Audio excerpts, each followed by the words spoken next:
ఇలాగెన్ని గంటలో ప్రాణములు అరిచేత పెట్టుకొని కొంచెం ఇంచుమించుగా డెక్కు మీదనే నిలబడి తెల్లవారేసరికి మాలాలు అనే బ్రిటిష్ వారి ద్వీపం చేరుకున్నాం. సూర్య భగవానుడు చిరునవ్వుతో మాకు స్వాగతం చెప్పాడు. అందరం ఒక్కసారి పెద్దగా నిట్టూర్పు విడిచాం. నౌకలో ఉన్న క్రైస్తవ మత గురువు ఒక ఆయన వచ్చి ప్రార్థన చేసి మా అందరి తరపున పరమేశ్వరునకు వందన శతకాలు అర్పించాడు. ఆ రోజంతా అక్కడే గడిపి శత్రువుల జలంతర్గాములు వెనక్కి వెళ్లిపోయాయని వర్తమానం అందగానే మళ్లీ ప్రయాణం సాగించి మరునాటికి కాబోలు సూయిజ్ కెనాల్ చేరుకున్నాం. మా రక్షణ కోసం వచ్చిన యుద్ధ నౌకలు, విమానాలు మా దగ్గర సెలవు తీసుకోకుండానే వెనక్కి వెళ్లాయి. మేము నెమ్మదిగా సూయిజ్ కెనాల్ దాటి అరేబియా సముద్రంలో ప్రవేశించాం.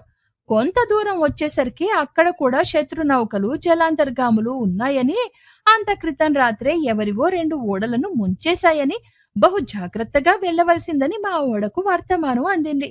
ఏమైనా ముందుకు వెళ్ళక తప్పదు కదా, అందుచేత అలాగే భయంతోటి ఆశతోటి ముందుకు సాగాం.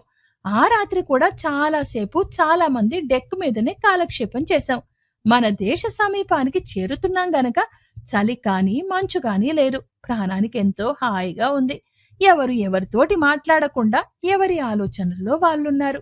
నేనొక్కడినే లేచి పచార్లు చేయటం మొదలుపెట్టాను.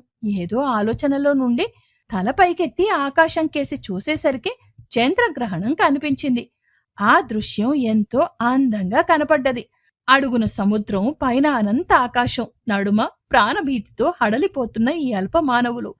ఎంతోసేపు ఆ గ్రహణం చూస్తూ అలాగే ఉండిపోయాం.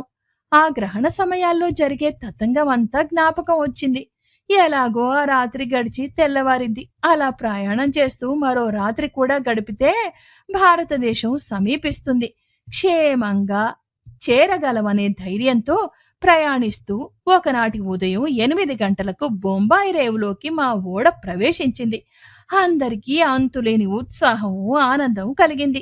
ఇందులో ఏ ఒక్కరూ కూడా ప్రాణాలతో ఇక్కడికి చేరుతామని అనుకోలేదు. పరమేశ్వరుని లీలలు తెలుసుకోవడానికి ఏ మానవుడికి మాత్రం సాధ్యమవుతోంది?